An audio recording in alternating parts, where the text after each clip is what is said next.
பாகக்காய் பொரியல். அதுக்கு வெங்காயம், தக்காளி வதக்கி பாவக்காயும் போட்டு நல்லா வதக்கணும்.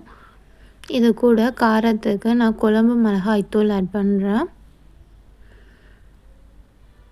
ஒரு டைம் இப்படி செஞ்சு பாருங்கள், ரொம்ப நல்லாயிருக்கும்.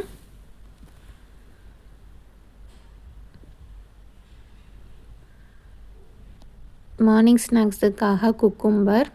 இதை சின்ன சின்னதாக ஸ்லைட்ஸ் பண்ணி வச்சா பசங்க நல்லா சாப்பிட்டுட்டு வந்துடுவாங்க. அவங்களுக்கு ரொம்ப ஃபில்லிங்காகவும் இருக்கும். இன்றைக்கி லஞ்ச் பாக்ஸுக்கு தயிர் சாதம், அதனால் சாப்பாடை ஆற வச்சுக்கலாம். தயிர் சாதத்துக்கு பால் மிக்ஸ் பண்ணி தயிர் ஊற்றுனீங்கன்னா ரொம்ப நல்லாயிருக்கும்.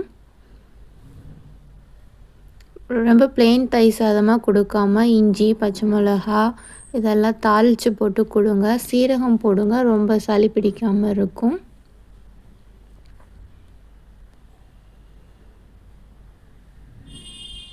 லாஸ்ட்டாக பெருங்காயத்தூள் ஆட் பண்ணிக்கோங்க, ஸ்மெல் நல்லாயிருக்கும்.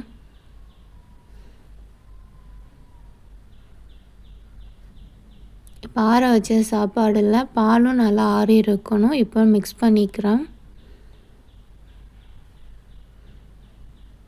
இப்போ தயிர் ஊற்றினோன்னா சாப்பாடு புளிக்காமல் நல்லா ஹெல்த்தியாக இருக்கும். இதை கூட தாளிச்சதையும் ஆட் பண்ணி மிக்ஸ் பண்ணிவிட்டு டிஃபன் பாக்ஸ் பேக் பண்ணிடுறேன்.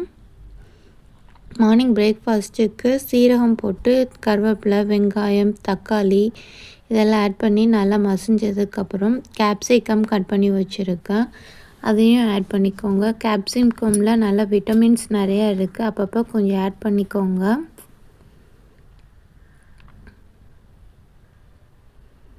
இது கூட நான் மட்டன் மசாலா ஆட் பண்ண போகிறேன். இன்றைக்கி பிரேக்ஃபாஸ்ட்டுக்கு தோசையும் எக்கு தான்.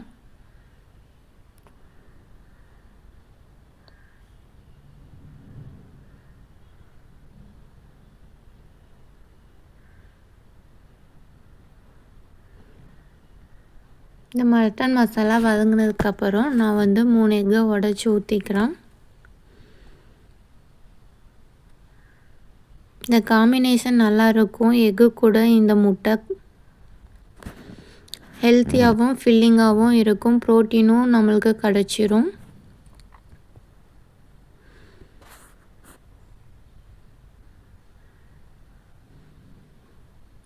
பிரேக்ஃபாஸ்ட்டுக்கு தோசையும் முட்டை கொத்தும், லஞ்ச் பாக்ஸுக்கு தயிர் சாதம், பாவக்காய் பொரியல், மார்னிங் ஸ்நாக்ஸுக்கு குக்கும்பர், ஈவினிங் ஸ்நாக்ஸுக்கு சிப்ஸ். தேங்க்யூ, பாய்.